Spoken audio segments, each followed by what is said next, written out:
32 देश भारत पर बैन लगाने का सोच रहा है। नाटो चीफ का मोदी को खुली चेतावनी, खुली धमकी। एक तरीके से आज कहा जा सकता है कि साहिब ने तो देश का सत्यानाश कर दिया।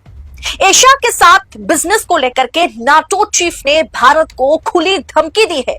कहा है कि 100% प्रतिबंध लगा देगा वो भारत पर, जिसके चलते 32 देशों के, जी हाँ 32 कंट्रीज, और वो सबके सब डेवलप्ड कंट्रीज है, सब भारत पर बैन लगाएगा। ऐसे में सवाल उठता है कि मोदी सरकार, विदेश मंत्री एस जयशंकर, खुद प्रधानमंत्री नरेंद्र मोदी जो लगातार विदेश के दौरे पर लगे रहते हैं, क्या वो कुंभकर्ण की नींद सो रहे हैं? दोस्तों, हाल ही में आपको बताया था कि पाकिस्तान के मुद्दे पर 57 देशों ने भारत के खिलाफ खड़ा होने का फैसला लिया। पाकिस्तान के मुद्दे पर 57 देश भारत के खिलाफ खड़े हैं और अब 32 विकसित देश, 32 डेवलप्ड कंट्रीज, अगर भारत पर बैन लगा दे, भारत को बैन कर दे, तो क्या होगा? गोदी मीडिया छुपा रहा है, सरकार जवाबदेही से बच रही है। बस यही खेल खेला जा रहा है हमारे देश में। लेकिन हम आपको बताएंगे कि पूरी खबर असल में है क्या, इसका क्या असर होगा भारत पर। क्या सरकार डिप्लोमेटिक मोर्चे पर फेल हो रही है? क्यों फेल हो रही है लगातार? सबसे पहले खबर देखिए आपके स्क्रीन पर। कॉल पुतिन और face the heat, NATO chief threatens India, China, Brazil with 100% sanctions over Russia ties. Hindi article को भी देख लीजिए। रूस से व्यापार को लेकर के नाटो चीफ की भारत को खुली धमकी, 100% प्रतिबंध का दिखाया डर। ट्रंप तो पहले ही मोदी को टैरिफ को लेकर के थ्रेट दे चुके हैं। 100% टैरिफ लागू भी भारत पर कर दिया गया है और अब नाटो चीफ हमें थ्रेट दे रहे हैं। कि पहले आपको मैं समझा देती हूं कि जिन्हें नहीं पता कि नाटो है क्या, आसान भाषा में समझे तो नाटो का पूरा नाम जो है वो नॉर्थ अटलांटिक ट्रीटी ऑर्गेनाइजेशन है। इसमें 32 देश अभी शामिल है, जिसमें अमेरिका है, ब्रिटेन है, फ्रांस है, जर्मनी जैसे ताकतवर पावरफुल देश है।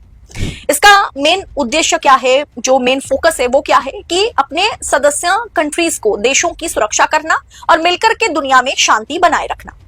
नाटो चीफ मार्क रूट ने भारत को रूस के साथ संबंधों को लेकर के खुली चेतावनी दी है, जिसकी हर जगह पर, हर अखबारों में, इंटरनेशनल मीडिया आउटलेट में आलोचना हो रही है। कहा है कि अगर वे रूस के साथ, यानी भारत अगर रूस के साथ व्यापार जारी रखता है तो गंभीर आर्थिक दंड, यानी सेकेंडरी सैंक्शन का सामना भारत को करना पड़ेगा। भारत के साथ ये थ्रेट चीन और ब्राजील के लिए भी है। लेकिन हमें क्या भाई, हमें तो अपने देश से मतलब है ना कि भारत पर क्या कुछ कहा गया है, किस तरीके से भारत को धमकाया गया है, किस मुद्दे पर धमकाया गया है। खास बात यह है कि नाटो के ये सभी देश ब्रिक्स के भी देश है और भारत भी ब्रिक्स का हिस्सा है, यानी वहां भी सब भारत के खिलाफ हो गए हैं।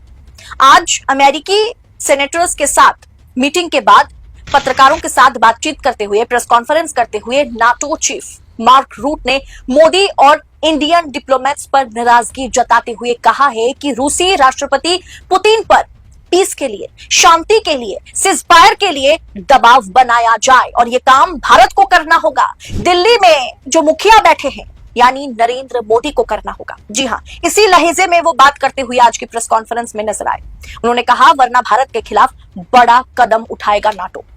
रूट ने क्या कहा, मार्क रूट ने, कि अगर आप चीन के राष्ट्रपति, भारत के प्रधानमंत्री या ब्राजील के राष्ट्रपति हैं और रूस के साथ व्यापार करना, उनका तेल और गैस खरीदना जारी रखते हैं, तो आपको पता होना चाहिए अगर मॉस्को में बैठा व्यक्ति शांति वार्ता को गंभीरता से नहीं लेता है तो मैं 100% सेकेंडरी प्रतिबंध लगा दूंगा। उन्होंने स्पष्ट कहा है कि अगर आप बीजिंग या फिर दिल्ली में रहते हैं या आप ब्राजील के राष्ट्रपति हैं तो आप इस पर गौर करना आपको गौर करना होगा, क्योंकि ये आपको बहुत बुरी तरीके से प्रभावित करेगा। यानी सीधा आप कह सकते हैं कि डायरेक्ट मोदी को चेतावनी दी गई है। मार्क रूट ने कहा है कि प्लीज पुतिन को फोन करें, उन्हें बताएं कि उन्हें शांति वार्ता को लेकर के गंभीर होना होगा, वरना इसका खामियाजा भारत